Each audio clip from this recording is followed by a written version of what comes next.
Демилгечиси президент болгон Мыйзам долбоорун мамлекет башчынын буйругу менен түзүлгөн ведомстволор аралык жумушчу топ иштеп чыккан. Мыйзам долбоору жаңы конституцияга шайкеш келтирүүгө багытталган. Ага ылайык 90 депутатты аралаш система менен шайлоо үчүн жаңы шайлоо системасын киргизүү сунушталууда. 35 депутат бир мандаттуу округ аркылуу мажоритардык система менен, 55 депутат пропорционалдык система менен шайланат. Мындай аралаш система өнүккөн өлкөлөрдүн 40%-ында колдонулат. Депутаттыкка талапкерлерди пропорционалдык жана мажоритардык система боюнча көрсөтүүнүн эрежелери, ошондой эле сунушталып жаткан башка өзгөртүүлөр туурасында Борбордук шайлоо комиссиясынын төрайымы Нуржан Шайылдабекова айтат. Шайлоочулардын тизмеси бир мандаттуу округ болгондуктан бул жерде ошол жергиликтүү аймактык жашоочулар албетте ошо шайлоо субъектилер болуп саналат. Ошондуктан ошол бир мандаттуу округдарда шайлоочулардын тизмесине биометрикалык каттоодон өткөн жергиликтүү жамааттын мүчөлөрү шайлоочулардын тизмесине киргизилет. Экинчи,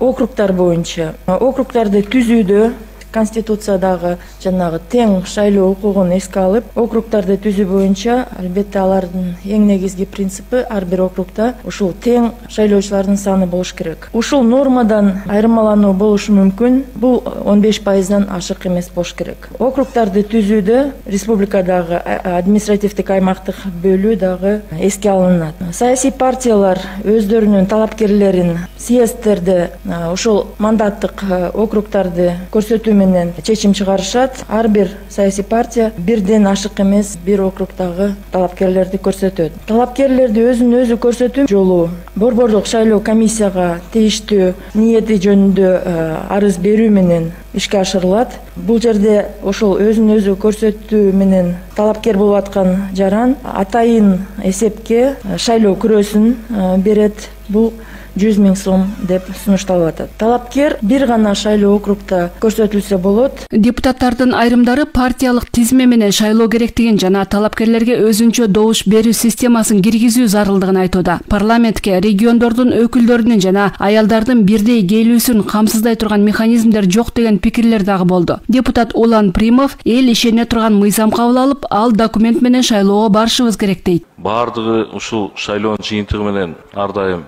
болот да. Андан кийин шайлоо сөзсүз түрдө мамлекетти мындай сынап, элибизди сынап, бир мындай всегда несет в себе риск политической нестабильности.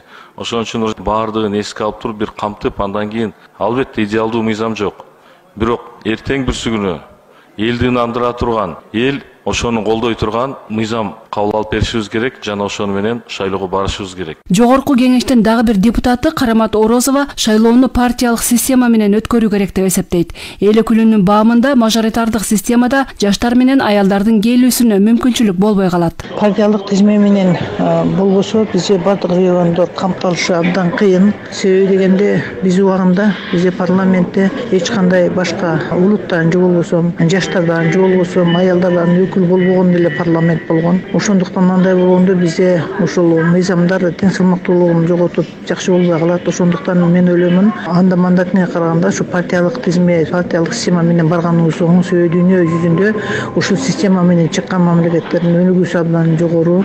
Себеби мыйзамдарга көзөмөл дагы жакшы болот. Бул жерден ар бир региондордон, өкүлчүлүктөрдөн келишет. Ошондуктан мен ойлоймун, ушул партиялык тизмени мен колдойт элем.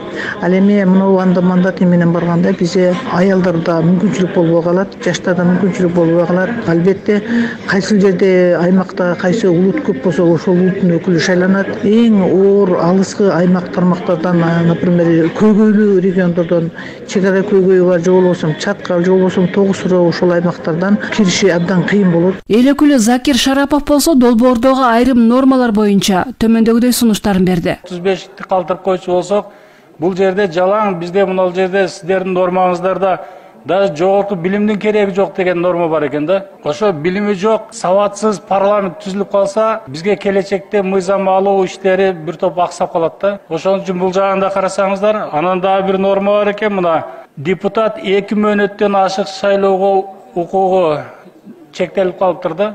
А бул шайлоодун маңызы, шайлоодун негизги өзүнүн максаты бузулуп калып атпайбы? Шайлоо деген бул тандоо да. Бул мыйзамды сөзсүз түрдө концепциясын колдош керек. Анан экинчи, үчүнчү окууда бүт сунуштарды эске алышыңыздар керек. Эксперттик коомчулуктагы аталган мыйзам долбоору боюнча пикирлери менен бөлүшүүдө. Саясатчы Алмазбек Акматалиев эки системанын тең өзүнүн өзгөчөлүктөрү бар экендигин айтып, Кыргызстандын тарыхында эки системаны тең айкалыштыруу аракети көрүлүп жатканын белгилейт. Мажоритардык бир мандаттуу системада кандай өзгөчөлүктөрү бар?